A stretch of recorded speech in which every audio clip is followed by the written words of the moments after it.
berikutnya ya, ini ada cengkeh. Cengkeh ini juga sering kita dapatkan, dia juga sering digunakan sebagai bumbu masak, terkadang juga untuk apa namanya, mungkin orang yang suka merokok ini juga kadang sering pakai cengkeh juga ya, dibuat minuman juga ada ya, macam-macam. Cengkeh ini dia sifatnya pedas dan hangat ya, sebenarnya mirip dengan merica tadi, tapi kalau kita cari perbedaannya sebenarnya tetap ada.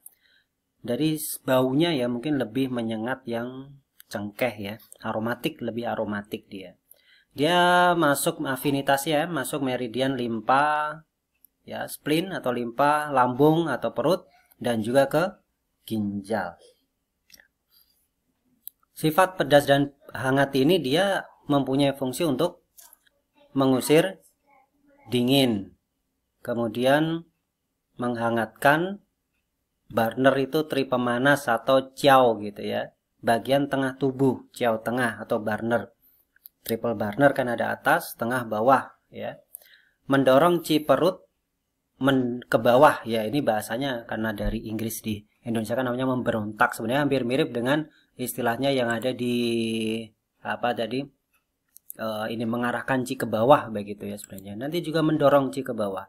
Jadi kasus-kasus orang contoh BAB karena susah BAB karena dingin, tidak punya kekuatan daya dorong ke bawah. Nah, ini dia bisa untuk menghangatkan dan efeknya nanti akan mendorong. Ya.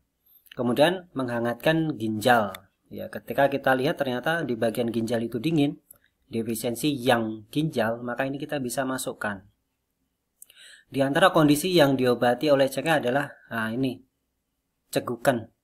Cegukan itu rata-rata karena adanya dingin ya, macet, terutama di antara ciao atas dan ciao tengah ya, ciao atas dan ciao tengah, atau orang sering bilang juga di area diafragma, sehingga penanganannya nanti akan melibatkan sanciao ya, jalurnya sanciao atau triple burner, ini tadi triple burner, sehingga yang sering digunakan adalah di bagian PC6 perikardium area 6. PC dengan sencho apa hubungannya ya? Kalau kita lihat meridian maka dia adalah berkebalikan.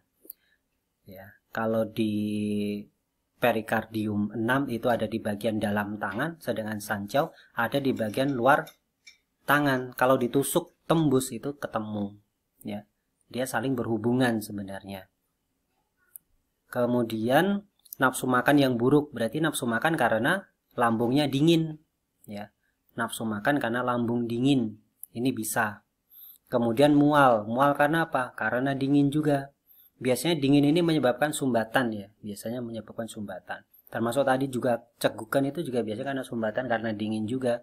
Sehingga ketika minum yang hangat-hangat itu bisa sembuh. Kalau orang tua kita dahulu kasus cegukan itu dengan menelan nasi yang masih panas dan empuk dibuat bola.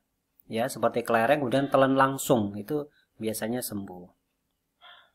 Kemudian diare, berarti diare karena dingin. Kelemahan dan parestesia pada tungkai bawah sampai ke hipotensi. Nah, ini kaitannya nanti dengan ginjal dingin ya, karena yang ginjalnya defisien. Kemudian dapat digunakan pada gigi sebagai bentuk anestesi topikal.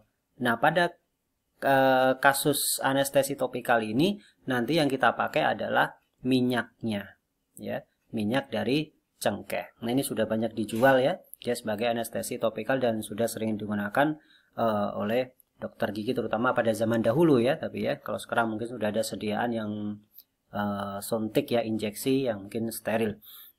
Nah, cengkeh tidak boleh digunakan dalam kasus panas ya, terutama panas eksternal atau kekurangan yin, hampir mirip dengan penggunaan merica tadi.